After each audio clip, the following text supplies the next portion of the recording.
Because when you're hearing all these stories about people who are starting their businesses and getting these huge wins, it can make you feel like you're doing something wrong and you're not. You're listening to the Smart Gets Paid podcast with me, Leah Niederthal. I help women land higher paying clients in their B2B consulting and coaching businesses, but I've never been a salesperson. My background is in corporate marketing, and when I started my first consulting business, I learned pretty quickly that it's about 1,000 times harder to sell your own stuff than it is to sell someone else's. So I taught myself how to do it, and I created a sales approach that feels comfortable, makes you feel confident, and that works consistently. And now I teach women how to land higher paying clients in their B2B consulting and coaching businesses. So whether your client contracts are $2,000 or $200,000, if you want to work with more of the clients you love, do more of the work you love, and get paid more than you ever imagined, then you're in the right place. Let's do it together. Welcome to Smart Gets Paid. Hey there, Leah here, and thanks for joining me for this episode. Wherever you are tuning in, I hope you're having a great week, making some good progress on your business, and also taking some time for you. So I want to talk about something I've been seeing in my inbox and in my feed, and you might have seen this also, and I want to sort of shine a light on it and I guess call it what it is. So here's what I've been seeing. I see a lot of coaches talking about how a new entrepreneur made $10,000 in a week. All right, and I'm using like air quotes here. Or this new business owner made $25,000 in 2 weeks. Again, with the air quotes, of course. And there are any number of stories out there about how people just like you, as the story goes, people just like you are starting businesses and having success right away. And of course, they want to show you how, right? With whatever program or community they're offering at that time. And it's enticing, right? Those stories are great. I mean, who doesn't want to make money quickly, right? But here's something that they aren't telling you in those stories. What they don't tell you is that when you start a business, that first chunk of money that you make is the easiest money you'll ever make. Those first clients are the easiest ones you're ever going to get. And I hate to say it, but it's true. I mean, listen, I'm not trying to diminish starting a business, right? It takes courage, and not everybody has the guts to do it. But that first money that you make when you start a business is really the easiest money you'll make. And there are 3 reasons why. And I want to share these here, not to be a downer, but to be honest with you. And I guess just tell it like it is, and also make you feel like you're okay. Because when you're hearing all these stories about people who are starting their businesses and getting these huge wins, it can make you feel like you're doing something wrong and you're not. You're just at a different place. And in a minute, we're going to talk about where you are and, what you can do to keep growing your business. All right. So here are the 3 reasons why that first money you make in your consulting business is the easiest money you'll ever make, and why, as you go on, you'll start to face different challenges. All right, here we go. Number 1, you're selling to people who already know you. So the first clients in what you'll get in what I call the exciting early days. All right. I'm using ironic capital letters here. Exciting early days. They're nearly always people who you have a personal connection to, right? They're people who who knew you from when you worked in corporate or, whatever past jobs you had or any other past areas of your life.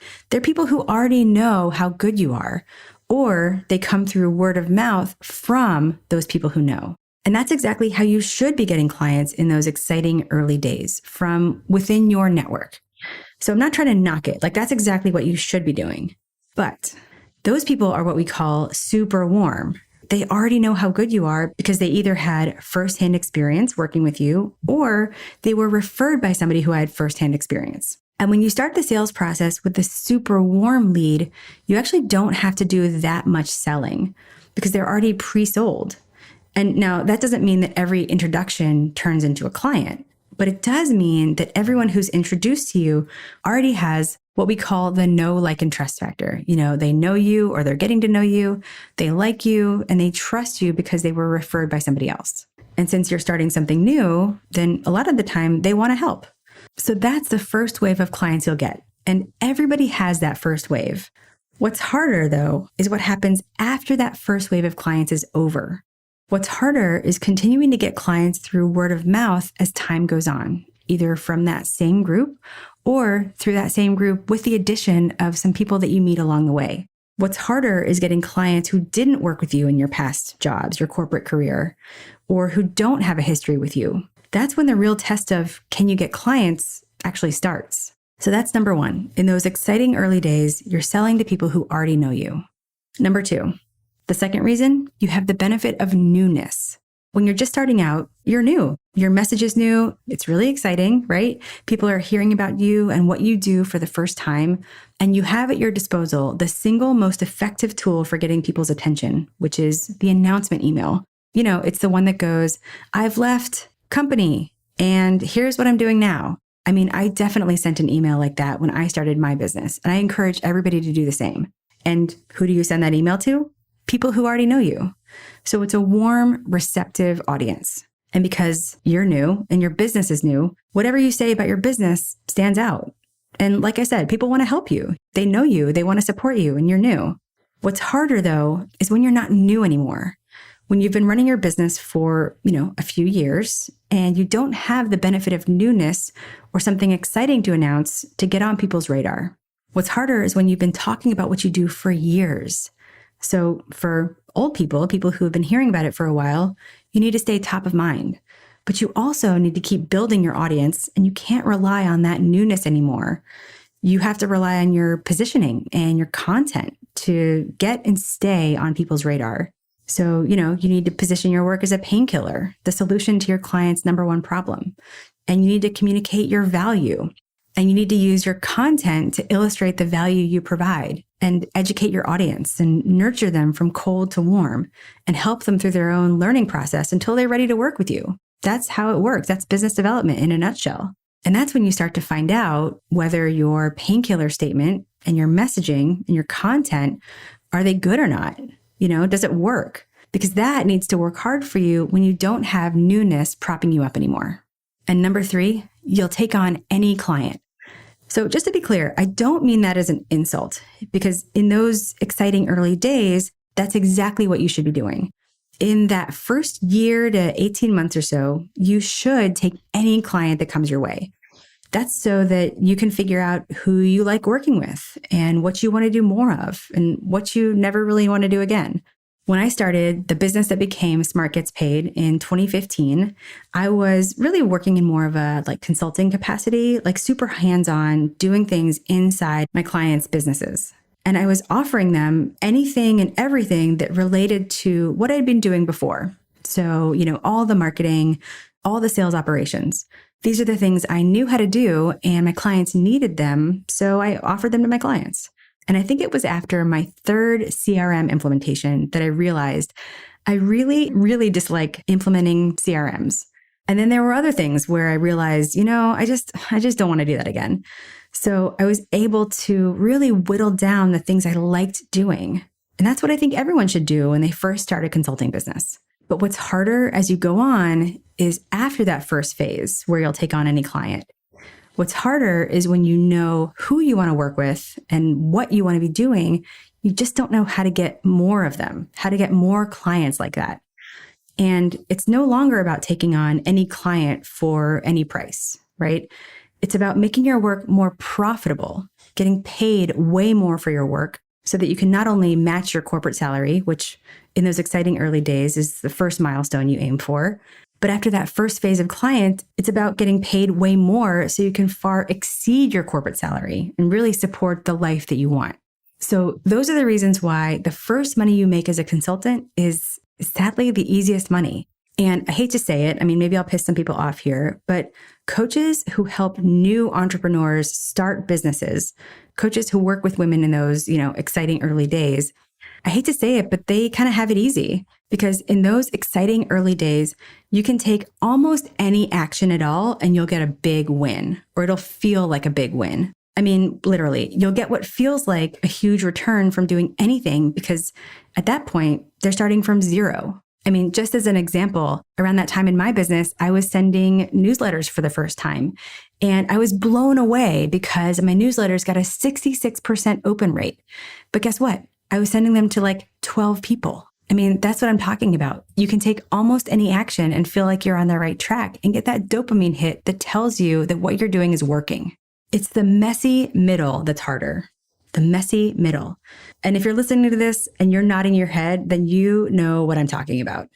That phrase, the messy middle, was coined by startup founder Scott Belsky in his book of the same name, The Messy Middle, where he talks about what happens after a startup starts and how to, and I'm reading here, how to optimize and endure the messy and unsexy middle that every product goes through before hopefully thriving.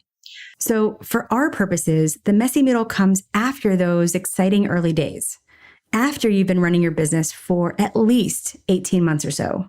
The messy middle is what happens when the echoes of that announcement email you sent out, when the echoes of that are long gone, when you're not on everyone's radar anymore. It's when you've gone through that first wave of word of mouth clients and you're wondering what to do next. The messy middle is when it's not just about getting any clients anymore. It's now about getting the right clients. And it's after you've made some money, like you've proven that you can do this. And it's now about getting paid for your value, not your time. That's the messy middle. This might sound familiar to you. And there's no doubt the messy middle is harder because in the messy middle, you don't get big wins all the time. Every day is not a dopamine hit like it is in those exciting early days. In the messy middle, it's about making refinements and small changes.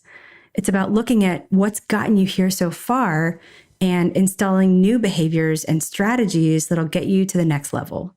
And it's about really looking at the things that you are doing that you might not realize are keeping you from getting what you want. And in the messy middle, you get big wins from doing the right things over and over. And that's harder. But I've always liked a challenge, which is why I work with women in the messy middle. That's where I play. And I do have to say that when you're in the messy middle, the wins become more than exciting. They become rewarding. Like when a client of mine was going to charge $7,000 for a project, as she had, many times before, and we reworked her pricing so that she signed the next client for the same work. So, delivery was the same, but she signed the next client for $37,500, which if you're doing the math is a 500% revenue increase for the same work. That's what we're talking about around profitability.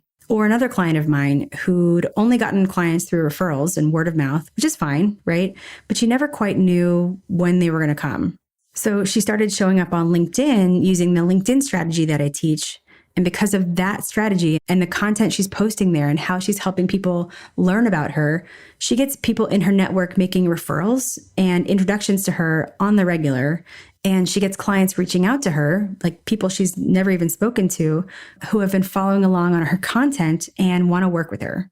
Or like another client of mine who'd always gotten clients coming to her because, everyone in her network just trusted her and knew that she was good at whatever she did.